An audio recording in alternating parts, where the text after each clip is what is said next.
नमस्कार दोस्तों, मैं हूं नम्रता और आपका आपके चैनल अनकही कहानियां पर हार्दिक स्वागत है। आज मैं आपके लिए लेकर आई हूं जयशंकर प्रसाद की लिखी कहानी भिखारिन। तो चलिए सुनते हैं कहानी भिखारिन। जानवी अपने बालू के कंबल में ठिठुर कर सो रही थी। शीत कुहासा बनकर प्रत्यक्ष हो रहा था। 2-4 धाराएं प्राची के क्षितिज में बहना चाहती थीं।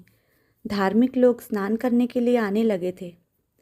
निर्मल की माँ स्नान कर रही थी और वो पंडे के पास बैठा हुआ बड़े कुतूहल से धर्म भीरू लोगों की स्नान क्रिया देखकर मुस्कुरा रहा था। उसकी माँ स्नान करके ऊपर आई। अपनी चादर ओढ़ते हुए स्नेह से उसने निर्मल से पूछा, तू स्नान न करेगा? निर्मल ने कहा, नहीं माँ, मैं तो धूप निकलने पर घर पर ही स्नान करूँगा। पंडा जी ने हंसते हुए कहा, माता, अब के लड़के पुण्य धर्म क्या जाने, ये सब तो जब तक आप लोग हैं तभी तक है। निर्मल का मुंह लाल हो गया, फिर भी वो चुप रहा। उसकी माँ संकल्प लेकर कुछ दान करने लगी। सहसा जैसे उजाला हो गया। एक धवल दांतों की श्रेणी अपना भोलापन बिखेर गई।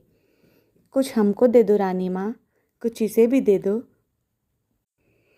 माता ने उधर देखा भी नहीं, परंतु निर्मल ने उस जीर्ण मलिन वसन में एक दरिद्र हृदय की हंसी को रोते हुए देखा। उस बालिका की आंखों में एक अधूरी कहानी थी। रूखी लटों में सादी उलझन थी और बरौनियों के अग्रभाग में संकल्प के जलबिंदु लटक रहे थे। करुणा का दान जैसे होने ही वाला था। धर्मपरायण निर्मल की मां स्नान करके निर्मल के साथ चली। भिखारिन को अभी आशा थी, वो भी उन लोगों के साथ चली। निर्मल एक भावुक युवक था। उसने पूछा, तुम भीख क्यों मांगती हो? भिखारिन की पोटली के चावल फटे कपड़े के छिद्र से गिर रहे थे। उन्हें संभालते हुए उसने कहा, बाबूजी, पेट के लिए। निर्मल ने कहा, नौकरी क्यों नहीं करती? माँ, इसे अपने यहाँ रख क्यों नहीं लेती हो? धनिया तो प्रायः आती भी नहीं। माता ने गंभीरता से कहा, रख लो, कौन जाती है, कैसी है, जाना ना सुना, बस रख लो।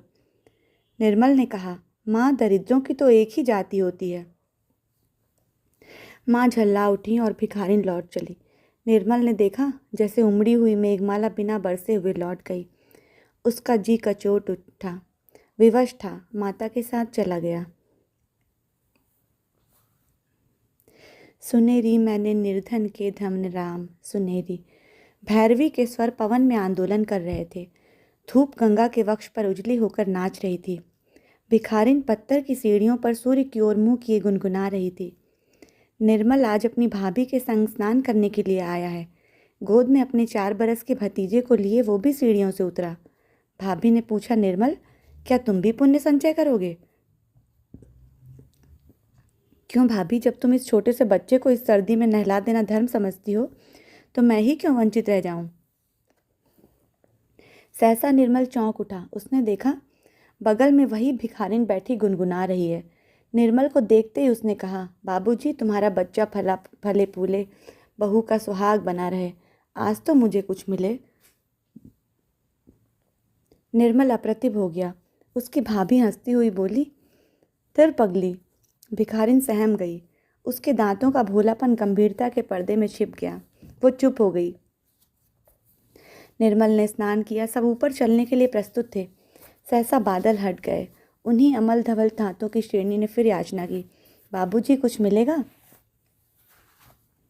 अरे, अभी बाबूजी का ब्याह नहीं हुआ है, जब होगा तब तुझे न्योता देकर बुलावेंगे, तब तक संतोष करके बैठी रह।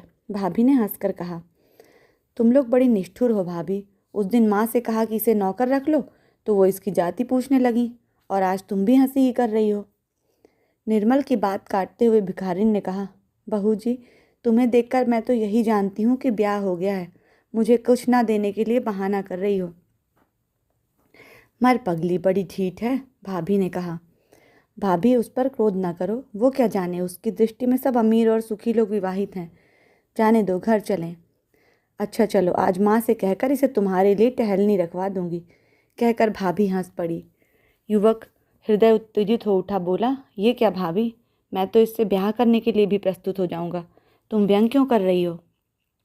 भाभी अप्रतिभ हो गई, परंतु भिखारिन अपने स्वाभाविक भोलेपन से बोली, 2 दिन मांगने पर भी तुम लोगों से 1 पैसा तो देते नहीं बना, फिर गाली क्यों देते हो बाबू?